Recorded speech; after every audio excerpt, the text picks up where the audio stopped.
A childhood haunted by shadows, a family torn apart by tragedy, paranormal attacks, spiritual deception, and unexplainable suffering. But in the darkest moment, Olivia found the truth.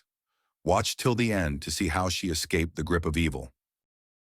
The shadows that loomed over my life, casting fear and despair, were not of my own making.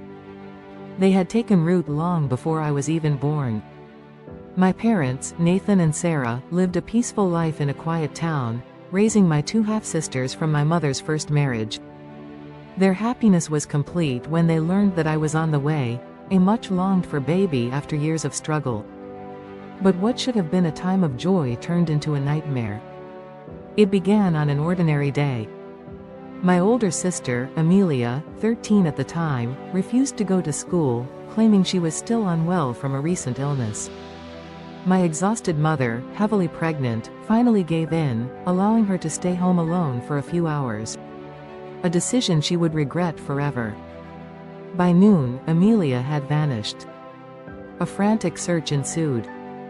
The police were called, volunteers scoured the town, and my parents were beside themselves with fear. 12 agonizing hours later, she was found, dropped off at a hospital, mute with trauma. She never spoke of what happened, but she was never the same.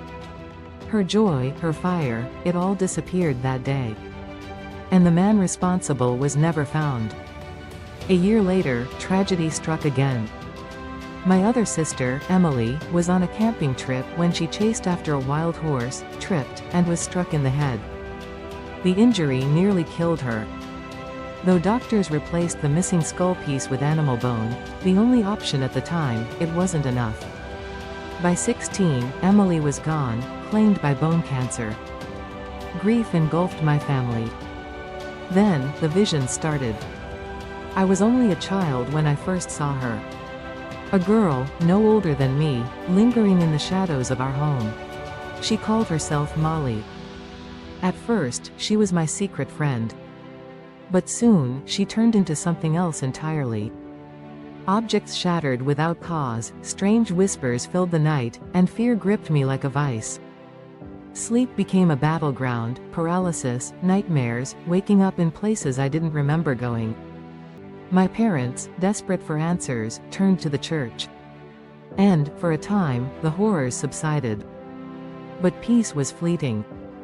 When my mother injured her back years later, a friend suggested she visit a couple who claimed to heal through spiritual practices. Their prayers worked, her pain disappeared instantly. Enthralled, my family continued visiting them. They spoke of spiritual guides, forces that would watch over us. But we were blind to the truth. These were not guardians.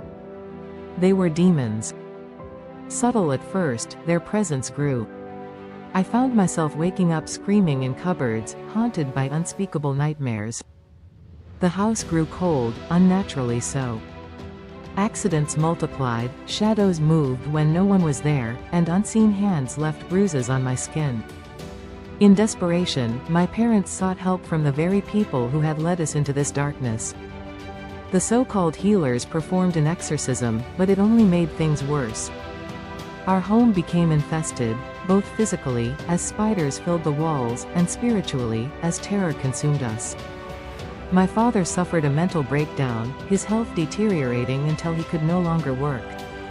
My mother, once strong, became frail with exhaustion. And then, the final blow, Amelia, my surviving sister, took her life on my 13th birthday. The so-called spiritual guides claimed they had foreseen it.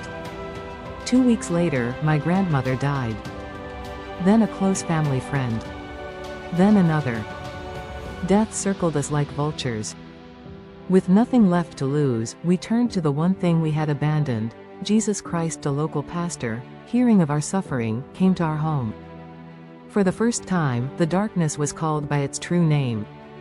He prayed over us, casting out the evil that had taken hold.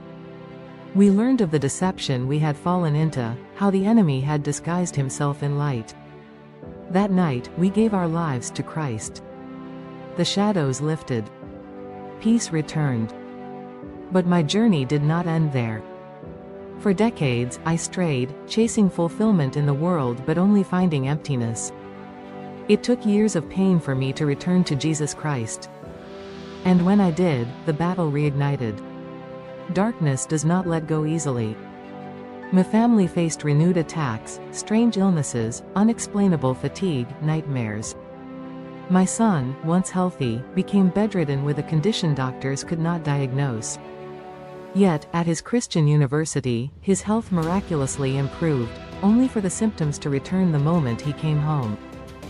Finally, the truth became clear. The enemy had found his way back in through the things we allowed in our home, movies steeped in darkness, music laced with occult imagery, and books that glorified evil.